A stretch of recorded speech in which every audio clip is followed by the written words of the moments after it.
Hello, good morning छात्रों। आज हम सॉलिड स्टेट में सॉलिड्स के इलेक्ट्रिक प्रॉपर्टीज़ को पढ़ेंगे।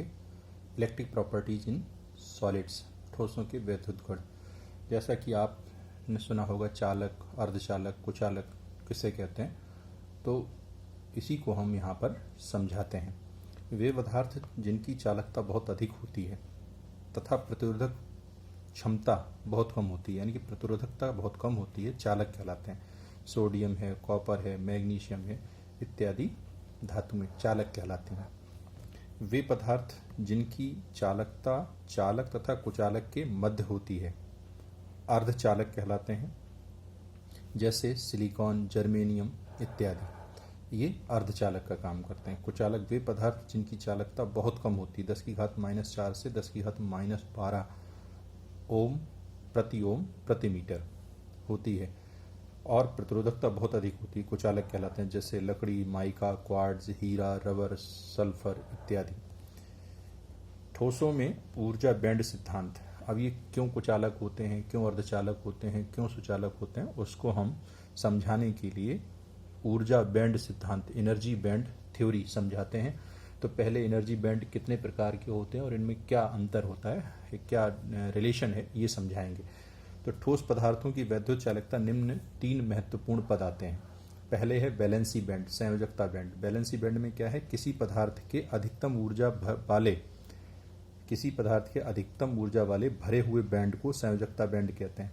इस बैंड में पदार्थ के परमाणु के बाह्य कक्षा के, यानी आउटर मोस्ट सेल में जो इलेक्ट्रॉन रहते हैं, जिसे हम बैलेंसी इलेक्ट्रॉन भी कहते हैं, बैलेंसी इलेक्ट्रॉन भी कहते हैं, जो परमाणु के बीच बंध बनाने में भाग लेते हैं।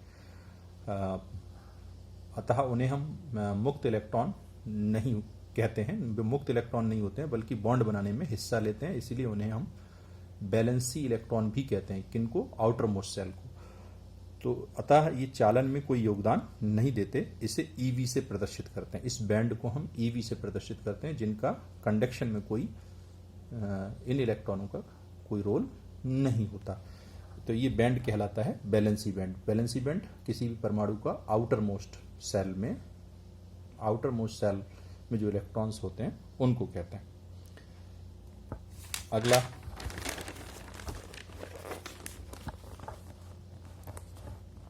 चालन बैंड। चालन बैंड क्या होता है?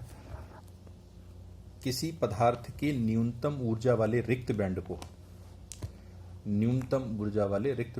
आउटर मोस्ट सेल से जो नियरेस्ट सेल होगा जिसमें इलेक्ट्रॉन नहीं है, उसको हम जो संयोजकता बैंड के ठीक ऊपर होता है चालन बैंड कहते हैं।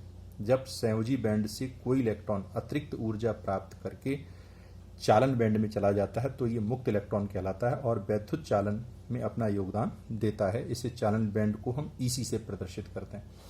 तो जो बैलेंसी बैंड है उसमें आउटर मोस्ट सेल में इलेक्ट्रॉन होते हैं, और ये जो चालन बैंड होता है ये बैलेंसी बैंड से ऊपर होता है, बिल्कुल नियरेस्ट उसके पास में होता है। इनकी ऊर्जा में बहुत कम अंतर होता है। इससे एक इलेक्ट्रॉन संयोजी बॉन्ड से निकल करके, वैलेंसी बैंड से निकल करके और चालन बैंड में पहुंच जाता है। ये मुक्त इलेक्ट्रॉन होता है और यही विद्युत धारा को प्रवाहित करने के लिए उत्तरदायी होता है। ऊर्जा अंतराल क्या है? चालन बैंड जो अभी आपने पढ़ा और संयोजकता बैंड, इन दोनों बैंड के बीच रिक्त स्थान को पदार्थ का एनर्जी गैप या ऊर्जा अंतराल कहते हैं। इसे ईजी से प्रदर्शित करते हैं। अब ये 3 चीजें समझाने के बाद अब हम बैंड सिद्धांत के अनुसार चालक, अर्धचालक और कुचालक को समझाते हैं। वे पदार्थ जिनमें ऊर्जा अंतराल का मान 0 होता है या बहुत कम होता है, उनमें ऊर्जा बहुत शीघ्रता से प्रवाहित होती है, उसे हम चालक कहते हैं। जैसे ये आप यहाँ देख रहे हैं, ये चालन बैंड है और ये बैलेंसी बैंड है। तो इनमें ईजी जो गैप है वो बहुत कम है, या तो होगा नहीं, अगर है भी तो बहुत कम होगा, ऊर्जा का अंतर बहुत कम होता है।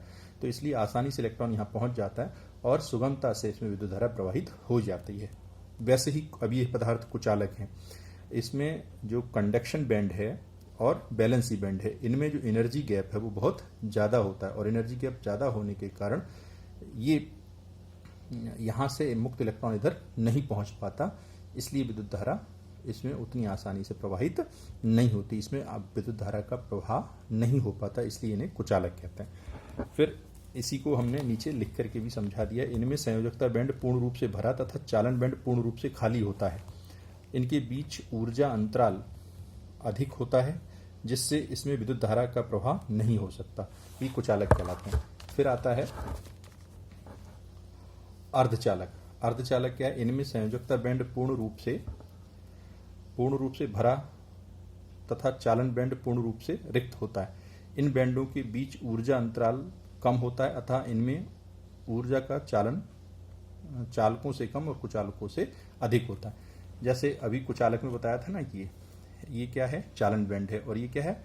ये आपका बैलेंसी बैंड, एनर्जी बैंड है, यानी कि संयोजकता बैंड और ये चालन बैंड। इनके बीच में ये जो एनर्जी गैप है वो 5 इलेक्ट्रॉन वोल्ट से अधिक होती है, तो यहाँ से मुक्त इलेक्ट्रॉन इधर पहुंच ही नहीं पाता। जब नहीं पहुंच पाता तो इसलिए ऊर्जा का संचालन नहीं हो पाता, अर्थात ये कुचालक कहलाता है। तो ये कुचालक में एनर्जी गैप ज़्यादा है, 5 इलेक्ट्रॉन वोल्ट से अधिक होता है, और इससे कम होता है तो 5 इलेक्ट्रॉन वोल्ट से कम और इससे भी कम होता है तो आप आगे देखें। इनमें ऊर्जा बैंड जो गैप है, एनर्जी गैप जो है वो 3 इलेक्ट्रॉन वोल्ट से कम होता है। तो 3 इलेक्ट्रॉन वोल्ट से कम होता है, तो इसका मतलब क्या है? इनमें विद्युत धारा लेकिन चालक से ज़्यादा है और कुचालकों से कम है, तो इनमें विद्युत धारा चालकों की अपेक्षा कम और कुचालकों की अपेक्षा अधिक प्रवाहित होती है, इसलिए इन्हें अर्धचालक कहते हैं। परम शून्य पर अर्धचालक कुचालक की तरह व्यवहार करता है। एक प्रश्न आता है, निज अर्धचालक किसे कहते हैं? तो वह शुद्ध अर्धचालक जिसमें कोई अशुद्धि नहीं मिली होती है निज या नैज अर्धचालक कहलाते हैं।